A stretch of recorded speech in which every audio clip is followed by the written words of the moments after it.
አርሰናል የአማካይ መስመሩን በዘንድሮ ውድድር ዓመት ለውጦች እንደሚያስፈልጉት ያምን ነበር። ያንን ለማድረግ ወደ ዝውውር መስኮቱ አቅንተው ዙቢሜንዲን እንዳስፈረሙና የማስፈረም ሂደታቸው እንዳለቀ የሚታወቅ ነው። ለዙቢሜንዲ አርሰናሎች 60 ሚሊዮን ዩሮ ከፍ ያለ በ3 ጊዜ ክፍያ ለሪያል ቤቲስ አቅርበው ይህንን ተጫዋች ለማምጣት ያስባሉ። ይህ ተጫዋች የመምጣቱ ነገር እየተረጋገጠ ያለ ይመስላል። ነገር ግን አርሰናል በውድድር ዓመቱ ምርጥ ብቃቱን ያሳያቸው በውድድር ዓመቱ አንድ ጨዋታ ብቻ በጉዳት ያለፈው ቶማስ ፓርቴ ከዲክላን ራይስ ጋር ጣምሮ ነው ጨረሱት። ስለዚህ የቶማስ ፓርቴ ጉዳይ እንዴት ሆነ የሚለው የሁልጊዜም ትልቁ ጥያቄያችሁ ነው። ወዳድማዎቻችን ቶማስ ፓርቴን አርሰናሎች ለመተካት እያሰቡ ይገኛሉ። ለቶማስ ፓርቴ ከዚህ በፊት የሚከፈለውን የ200,000 ሳምንታዊ ደሞዝ ከፍ ያለ ወይም የተሻለ ክፍያ መክፈል አርሰናሎች ፍላጎት የላቸውም። ስለዚህ ምን አሰቡ ካላችሁኝ ቶማስ ፓርቴን በመልቀቅ ሌላ የተሻለ ተጫዋችን ማምጣት፣ ከዛ ውጭ ታዳጊ ተጫዋቾች አርሰናል ቡድን ውስጥ መጥተው ይህንን ቦታ እንዲሸፍኑ ይፈልጋሉ። በዛሬው ፕሮግራማችን እናውሳላችሁ በ2022 የጎልደን ቦይ አዋርድ እጩ ከነበሩት ውስጥ አንዱ የነበረው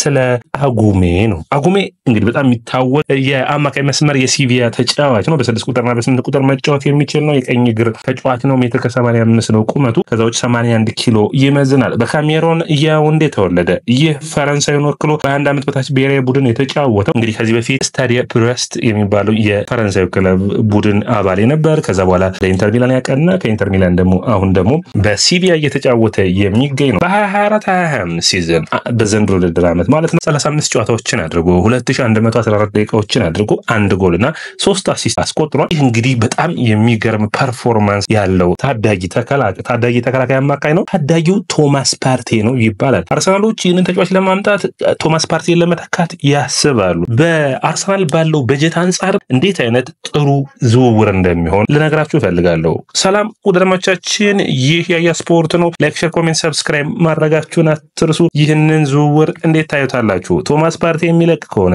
አርሰናል በዝውውር መስኮቱ ላይ ማንንስ ቢያስፈርም ትክክል ነው ብላችሁ ታስባላችሁ? ኮሜንት መስጫ ቦክስ ላይ አስቀምጡልኝ። ወዳጆቻችን እንግዲህ ከኢትዮጵያ ውጭ የምትኖሩ ከሆናችሁ ጆይን በማድረግ ያያ ስፖርት አባል ሁኑን። እንግዲህ እዚህ ጋር ልብ ልትሉት የሚጠበቅበት አጉሜ አሁን በሲቢያ የሚከፈለው 20,000 ነው በሳምንት። ቶማስ ፓርቴ ለአርሰናል የሚከፈለው ዋጋ 200,000 ነው። አርሰናሎች ከዚህ የተሻለ ክፍያ እንዲያቀርቡለት ይጠብቃል። ያንን አርሰናል ከሚያቀርብ ይልቅ ቶማስ ፓርቴን በመልቀቅ አጉሜን ቢያመጣ እስከ 80,000 ድረስ ሳምንታዊ ደሞዝ ቢከፍለው አርሰናሎች ከሳምንታዊ ደሞዝ እስከ 120,000 ያገኛሉ። ያ ማለት በ2 እና በ3 ዓመታት ከ4 ዓመት ድረስ የቶማስ ፓርቴን የዝውውር ዋጋውን የዚህን ተጫዋች የዝውውር ዋጋውን ቻለ።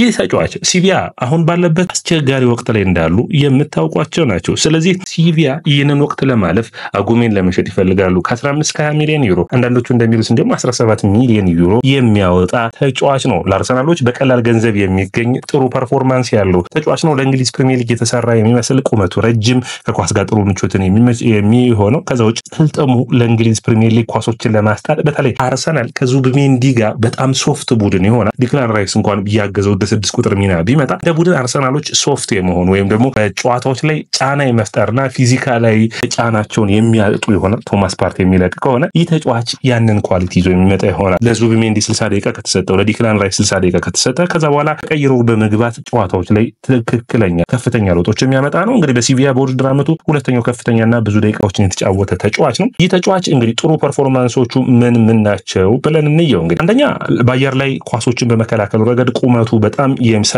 ነው። ያንን ደግሞ በሚገባ መከላከል የሚችል ነው። ከዛ ውጭ እግሮቹ ረጃጅም መሆናቸውን ተከትሎ ለእንግሊዝ ፕሪሚየር ሊግ ለመከላከል ጥሩ ሚና ይኖረዋል። በመሬት ላይ የመፋለም ሚናው እንግዲህ ማይክል አርቴታ አንዱ የሚፈልገው የአርሰናል አማካኝ ዱዋል ዊነር እንደሆነ የአንድ ለአንድ ግንኙነቶቹን ማሸነፍ እንዲችል ይፈልጋል። ስለዚህ ተጫዋች ለዛ የተሰራ የሚመስል ነው። ዙቢሜንዲ ኳስን በመያዝ በኩል ኳስን ተቆጣጥሮ ጨዋታውን ቴምፖ በማፍጠንና በመያዝ ቁጥር በጣም ጥሩ ነው። ነገር ግን አርሰናሎች አንዳንዴ በአካል ብቃት በሚበለጡበት ጨዋታዎች ላይ እንደዚህ አይነት ተጫዋቾች ያስፈልጋቸዋልና ይህንን ደግሞ በሚገባ መሸፈን የሚችለው እንግዲህ ምን አይነት ብቃት አሉት ካልን ደግሞ እንግዲህ ኤፍቢ ሪፍ ያወጣውን እንግዲህ አንዳንድ ቁጥራዊ መረጃዎችን ላቀርብላችሁ። ከቶማስ ፓርቴ የተለየ ኳሶቹን ወደፊት በማሻገርና አሲስት በማድረጉ ረገድ 0.13 ነው። ያ ማለት 75% ላይ የሚቀመጠው ሳካ ፓሶችን ማድረግ ላይም 81.5% ነው። ይህ መካከለኛ ብቃቱ ነው። ታክል በማድረግ በጨዋታው 3 የታክል ይወርዳል 85% ላይ ያስቀምጣል። ትልቁ ኳሊቲው ግን ኳሶችን ማቋረጥና መቀማት ላይ ነው። 1.8 በጨዋታ ውስጥ ነው። ያ 95% ላይ ያስቀምጣል። የአየር ላይ ኳሶችን 1.8 87% ላይ የሚያስቀምጠው ነው። እንግዲህ በስታዲያ ብረስት በ22-23 ሲዝን ታዳጊ ያለ በጣም ምርጥ ብቃቱን በማየት እንግዲህ ስታዲያ ብረስት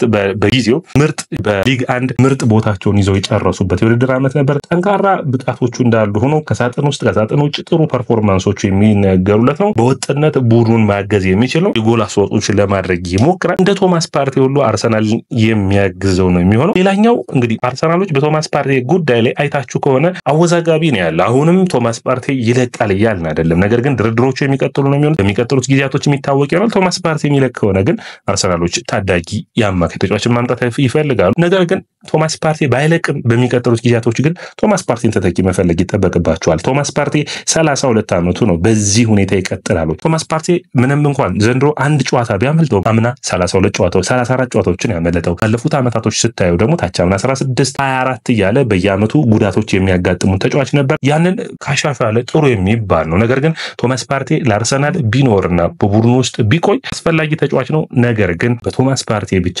አርሰናሎች ከዚህ ከደሞዙ ስታንዳርድ በላይ የመክፈል ፍላጎት የላቸውም። አንድሬ በርታ በግልጽ ነግሮታል። ፓርቴና ኤጀንቱ አውቀዋል። እንግዲህ የመጨረሻ ውሳኔያቸውን አድርገው በአርሰናል የሚቆዩ ከሆነ የሚጠበቅ ነው። ባርሴሎና፣ ኤሲ ሚላን፣ ፌነርባቼ የሱ ፈላጊ ናቸው። አርሰናሎች የቶማስ ፓርቴን ተተኪ በማለት አጉሜን ብቻ አይደለም የያዙት። ግን እዚህ ጋር ልብ ልትሉልኝ የሚገባው አርሰናሎች 3 እና 4 ተጫዋቾችን ይዘዋል። ሁለተኛው የሚሆነው እንግዲህ የሊሉ አማካኝ አዮኒ ቡንዳን ነው። አዮኒ ቡንዳ ማንን ያስታውሳል ካላችሁኝ ጉንዶዚን የሚያስታውስ የአማካይ ተጫዋች ነው። 17 ዓመቱ ላይ የሚገኘው ሜትር ከ84 የሚረዝመው እንደ ዙቢሜንዲ አይነት ፐርፎርማንስ ያለው ነው። ነገር ግን በጣም የተለየ የሚሆነው ፕረስ ሬዚስታንስ ነው። በጣም ታስወስጎኑ ጎንዶዚ በ8 ቁጥርና በ10 ቁጥር የተሻለ ጥሩ ብቃቱን የሚያሳይ የአማካይ መስመር ተጫዋች እንደነበር ነው። ለአርሰናል የዚህም ልጅ ዋጋ ብዙ ውድ አይሆንም። ስለዚህ የሚጠቅመው ነው የሚሆነው። እንደ ሶስተኛ በዚህ ዝርዝር ላይ የያዙት ሆይላንድን ነው። እንግዲህ ዋጋው ወደድ የሚለው እስከ 50 ሚሊዮን ዩሮ አርሰናሎች ማውጣት የሚጠበቅባቸው በአማካይ መስመር የአርሰናል ደጋፊ ነው። የአርሰናል ባጅ ሰውነቱ ላይ ሁሉ ተነቅሷል። ይህ በስፖርቲንግ ሊዝበን የአማካይ መስመር ላይ የሚጫወት ነው። እስከ 60 እስከ 50 ሚሊዮን ዩሮ ማውጣት የሚችል ነው። በ8 በ10 ቁጥር መጫወት የሚችል ከኳስ ጋር ምቾት የሚሰማው ፕረስ ሬዚስታንስ ሹቶችን ማድረግ የሚችል እድሎችን መፍጠር የሚችል ነው። ነገር ግን የዚህ ልጅ ፐርፎርማንስ ከዙቢሜንዲ ጋር ይመሳሰላልና አርሰናሎች ይህንን ሁኔታ የሚያደርጉት ከሆነ ምንም የተለየ ብቃት ያለው ተጫዋችን አይፈልጉም። አርሰናል እንግዲህ በ8 ቁጥር ሚና አለ ዙቢሜንዲ መሰለፍ የሚችል ነው። ዲክላን ራይስ ከዛ ውጭ ሞሪኖ ይጫወታል። በ6 ቁጥር ሚና ላይ ዙቢሜንዲ